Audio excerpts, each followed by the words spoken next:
Good morning students. Last lecture में बेटा हमने स्टडी किया था जाइलम के बारे में।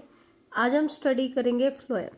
तो ये आपके कॉम्प्लेक्स परमानेंट टिश्यू आज मैं कंप्लीट करा दूंगी, ठीक है। उसके बाद आता है आपका टिश्यू सिस्टम। तो देखो फ्लोएम कर लेते हैं सबसे पहले। बेटा फ्लोएम जो वर्ड है वो एक ग्रीक वर्ड फ्लोयोज से आया है, जिसका मतलब होता है इनर बार्क, ठीक है। जैसा कि हमने पहले भी पढ़ा है, फ्लोएम एक ऐसा वस्कुलर टिश्यू है जो फूड की कंडक्शन में हेल्प करता है। इसको बेटा हम लिविंग वस्कुलर टिश्यू भी कहते हैं। क्या कहते हैं? लिविंग कंडक्टिंग चैनल होता है ये। लिविंग कंडक्टिंग चैनल क्यों कहते हैं? क्योंकि हमने पहले भी पढ़ा था कि फ्लोएम जो होता है इसके अंदर 4 कंपोनेंट होते हैं। कौन कौन से हैं 4 component? Sieve tube, companion cell, phloem parenchyma और एक होती है बेटा फ्लोएम फाइबर। तो इसमें फ्लोएम फाइबर्स जो है they are dead. Phloem fibres जो है वो डेड सेल्स की बनी है, क्योंकि फाइबर्स जो है वो स्क्लेरेनकाइमेटस है और स्क्लेरेनकाइमेटस टिश्यू हमारा डेड टिश्यू होता है। और इसको छोड़कर बाकी के जो 3 टाइप ऑफ टिश्यूज आपके बच गए, सीव ट्यूब, कंपेनियन सेल और फ्लोएम पैरेन्काइमा, ये तीनों क्या है? लिविंग टिश्यूज है। अब क्योंकि इसके ज्यादातर जो पार्ट होता है वो लिविंग टिश्यूज का बना होता है, इसलिए हम इसको कहते हैं लिविंग वस्कुलर टिश्यू या लिविंग कंडक्टिंग चैनल, ठीक है। तो एक बार मैं आपको फ्लोएम का डायग्राम दिखा देती हूँ कैसे क्या अरेंजमेंट होती है। तो बेटा ये मैंने दिखाया है सीव ट्यूब। जैसा कि मैंने पहले भी बोला था कि सीव ट्यूब जो होती है ये मेन कंडक्टिंग चैनल का काम करती है। सीव ट्यूब क्यों बोल रहे हैं बेटा? क्योंकि एक सीव सेल के ऊपर आपकी दूसरी सीव सेल अरेंज है, इसके ऊपर तीसरी, इसके ऊपर और ऊपर आपकी अरेंज हो जाती है। तो ये आपस में अरेंज होती है एक के ऊपर एक, और जिस पॉइंट के ऊपर ये आपस में ज्वाइंटेड होती है वो वॉल होती है इनकी परफोरेटेड, और इस परफोरेटेड वॉल को हम कहते हैं सीव प्लेट। मतलब एक सीव सेल दूसरी सीव सेल से कैसे जुड़ी हुई है? सीव प्लेट के थ्रू जुड़ी हुई है। तो इस तरीके से एक लॉन्ग ट्यूबुलर स्ट्रक्चर बनती है जिसको हम कहते हैं सीव ट्यूब, ठीक है। जबकि हमने कहा था कि जो आपके टेरिडोफाइट और जिम्नोस्पर्म्स हैं उनमें आपकी सीव सेल्स तो है, लेकिन वो एक के ऊपर एक ऐसे अरेंज नहीं होती हैं और सीव ट्यूब नहीं बनाती हैं। अब जैसे कि हमने पहले भी डिस्कस किया था कि जो मैच्योर सीव ट्यूब होती हैं या मैच्योर सीव सेल्स होती हैं वो उनके अंदर न्यूक्लियस एब्सेंट होता है। हालांकि स्टार्टिंग में न्यूक्लियस बनता है, लेकिन जब ये मैच्योर होती है तो ये न्यूक्लियस को लॉस कर देती है। तो अब इनकी सेल्स को डायरेक्ट कौन करे? तो डायरेक्टर के तौर पर कौन आता है? Companion cell. तो ये देखो साइड में मैंने दिखाई है कंपेनियन सेल, ठीक है। कंपेनियन सेल का न्यूक्लियस डायरेक्ट करता है किसको? सीव ट्यूब सेल को। इसलिए क्या होता है बेटा, इनके बीच में क्लोज प्लाज्मोडेस्मेटल कनेक्शन मैंने दिखाई है, बहुत क्लोजली ये लोकेटेड होते हैं, ठीक है, ताकि इसका न्यूक्लियस इस सेल को कंट्रोल कर ले। हालांकि मेन कंडक्टिंग टिश्यू का काम कौन करेगा? सीव ट्यूब करेगा, कंपेनियन सेल सिर्फ उसको कंपनी देगा। और ये है आपकी पैरेन्काइमा। और इसी तरीके से आपके फाइबर्स क्या होते हैं? डिस्ट्रीब्यूटेड होते हैं। क्या होते हैं? डिस्ट्रीब्यूटेड होते हैं। अब इन्हीं के बारे में हम डिटेल से देख लेते हैं। देखो सबसे पहले हम बात करते हैं सीव ट्यूब की। तो जैसे कि हमने पहले भी डिस्कस किया है कि sieve tube form main conducting channel of food.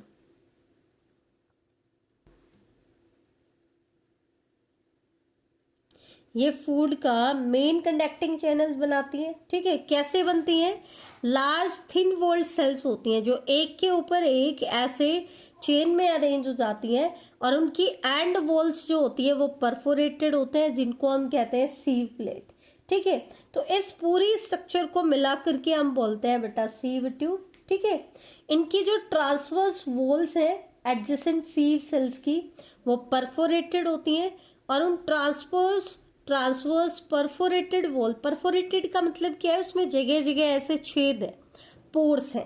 Porous है उनकी एंड वॉल, ठीक है, मतलब पूरा एकदम से पूरा रिमूव नहीं हो रखा है, ऐसे पोरस आपकी स्ट्रक्चर है, जगह जगह उस पे पोर्स है, तो इसको हम बोलते हैं परफोरेटेड। क्या बोलते हैं? परफोरेटेड। तो इस परफोरेटेड एंड वॉल के लिए हमने वर्ड यूज किया कि ये क्या कहलाती है? सीव प्लेट कहलाती है। तो सीव प्लेट क्या है? Perforated end walls of sieve cells, ठीक है। एक सेल जब दूसरी सेल्स के ऊपर अटैच होती है तो वो हल्की सी बल्जिंग शो करती है, स्लाइटली वो बल्जिंग शो करती है, बल्ज आउट होती है, ठीक है। और उस बल्जिंग जो आपको दिखाई देगी, यहाँ पे देखो ये हल्की सी स्वेलिंग आपको दिखाई देगी जहाँ पे सी प्लेट होगी, तो ये बल्जिंग आपको दिखाई देती है। और इस बल्जिंग वाले रीजन में क्या होता है? परफोरेटेड एंड प्लेट होती है, जिसको हम कहते हैं सीव प्लेट, ठीक है। तो एक तो ये पॉइंट थे इसके बाद अगर हम बात करें पर्टिकुलरली सीव ट्यूब सेल्स के क्या कैरेक्टर होंगे, तो सबसे पहला कैरेक्टर तो क्या आता है कि sieve tube cells are living cells. ये कैसी सेल्स हैं? लिविंग सेल्स है, क्योंकि स्क्लेरेन्काइमा फाइबर्स को छोड़कर बाकी सारी सेल्स जो हैं इसके अंदर वो कैसी हैं? लिविंग है, ठीक है। दूसरी चीज क्या है? इनके अंदर वैक्यूलेटेड साइटोप्लाज्म होता है, मतलब वैक्यूल्स प्रेजेंट होते हैं। सीव ट्यूब सेल्स की बात कर रहे हैं, ठीक है। इनके अंदर यंग सीव ट्यूब्स में आपको न्यूक्लियस प्रेजेंट मिलेगा, लेकिन मैच्योर सीव ट्यूब में ये क्या हो जाता है? डीजनरेट हो जाता है। तो इट डीजनरेट्स एट मैच्योरिटी।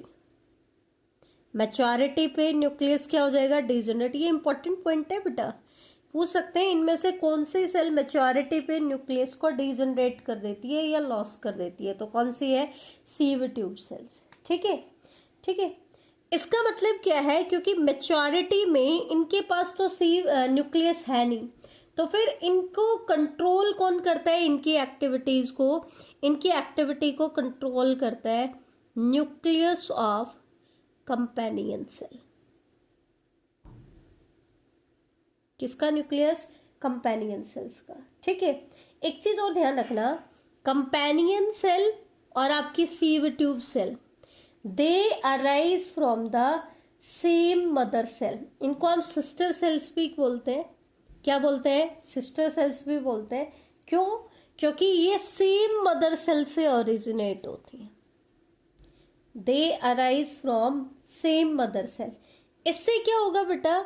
अगर कंपेनियन सेल और सीव ट्यूब सेल में से अगर किसी एक की डेथ हो जाए तो दूसरी भी ऑटोमेटिकली डेड हो जाएगी, ठीक है, because they arise from the same mother cell. These are called sister sales.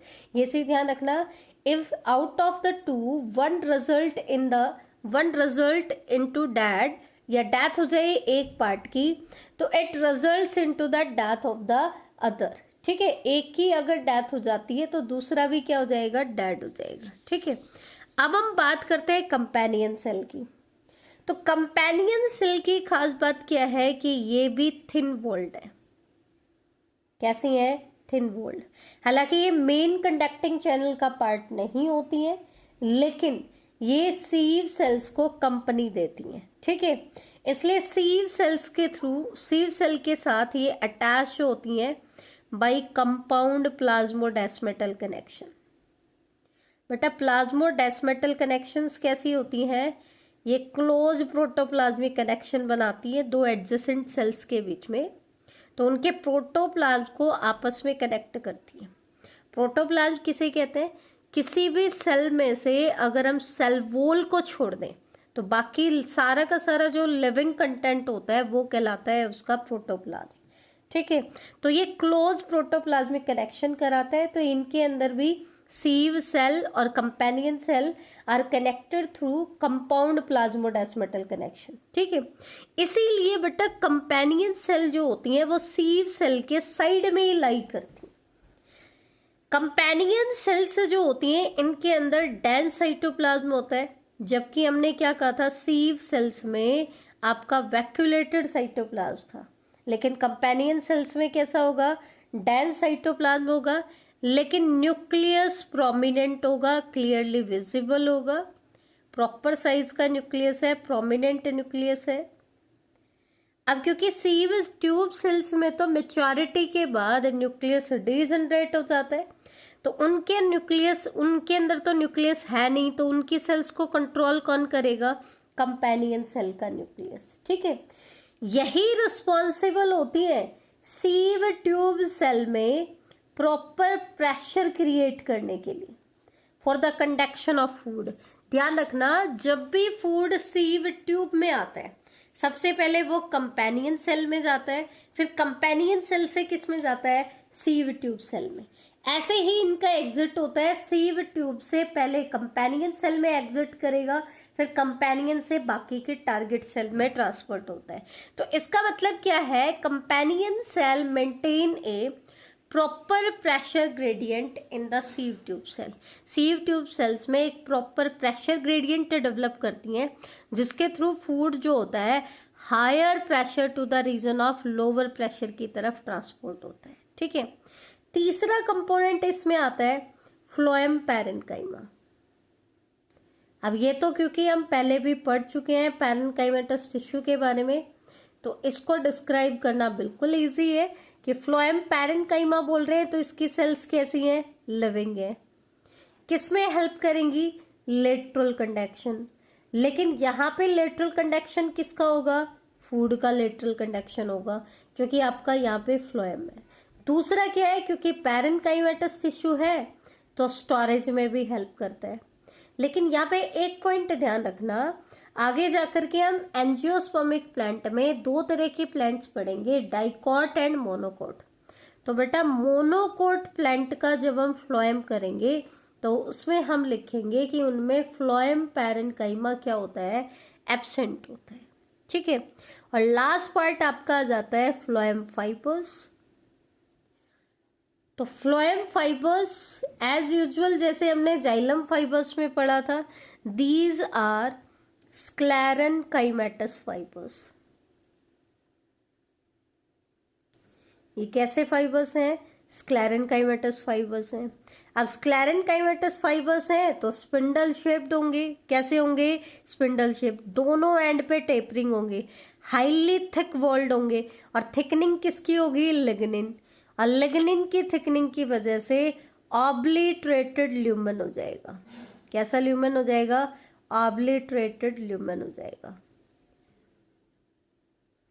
ठीक है, अब फ्लोएम फाइबर्स का फंक्शन क्या है, यहाँ पर वही है। ये क्या करेगा बेटा, मैकेनिकल स्ट्रेंथ प्रोवाइड करेगा। ठीक है, क्या देगा, मैकेनिकल स्ट्रेंथ प्रोवाइड करेगा। तो ये था हमारा फ्लोएम के बारे में। दोबारा रिपीट कर देती हूँ, फ्लोएम के केस में मेन कंडक्टिंग चैनल बनाता है सीव ट्यूब। सीव ट्यूब में कुछ चीज़ें बड़ी इंपॉर्टेंट है, क्या क्या, एक तो सीव ट्यूब में वर्टिकल ट्रांसपोर्ट होता है फूड का, both upward and downward, by directional movement होती है। कैसे मूवमेंट होती है, बाई डायरेक्शनल। क्यों, क्योंकि फूड के केस में सोर्स और सिंक रिलेशनशिप क्या होता है, वेरिएबल होता है। ठीक है, सीजन के अकॉर्डिंग क्या करता है बेटा, वेरी करता है, तो इसमें बाई डायरेक्शनल मूवमेंट होती है। दूसरा पॉइंट क्या इंपॉर्टेंट है, सीव ट्यूब जब मैच्योर हो जाती हैं, सीव सेल्स जब मैच्योर हो जाती हैं तो उनमें न्यूक्लियस डीजनरेट हो जाते हैं। ये इसका सबसे इंपॉर्टेंट पॉइंट है। एक ये मेन कंडक्टिंग चैनल का काम करता है। फिर कंपेनियन सेल्स जो होती हैं उनका न्यूक्लियस कंट्रोल करता है सीव सेल्स को। ठीक है, एक चीज क्या इंपॉर्टेंट है, एडजेसेंट सीव सेल्स जिस पॉइंट पे अटैच होती हैं वहाँ पे बल्जिंग दिखाता है, और उस बल्जिंग वाले एरिया में परफोरेटेड प्लेट्स होती हैं जिनको हम बोलते हैं एंड प्लेट्स। तो उनके जो ज्वाइंट वाला पार्ट होता है जहाँ पे बल्जिंग होती है उस रीजन को हम कहते हैं एंड प्लेट, वो इम्पॉर्टेंट पार्ट है इसका। एक कंपेनियन सेल का जो न्यूक्लियाई होता है वो सीव सेल्स को कंट्रोल करेगा। कंपेनियन सेल की वॉल थिन वॉल्ड होती है और ये क्लोज प्लाज्मोडेस्मेटल कनेक्शंस के थ्रू सीव सेल से अटैच होती हैं। ठीक है, और इनका जो ऑरिजिन होता है सेम मदर सेल से होता है। तो अगर सीव सेल की डेथ हो जाए तो कंपेनियन सेल भी डेड हो जाती है। तो ये तो मेन कंडक्शन में हेल्प करेंगी और कंपेनियन सेल उसको कंपनी करेगी। Phloem parenchyma lateral conduction of food कराएगा और स्टोरेज में हेल्प करेगा, और फ्लोएम फाइबर्स आपके मैकेनिकल स्ट्रेंथ प्रोवाइड करेंगे। ठीक है बेटा, थैंक यू।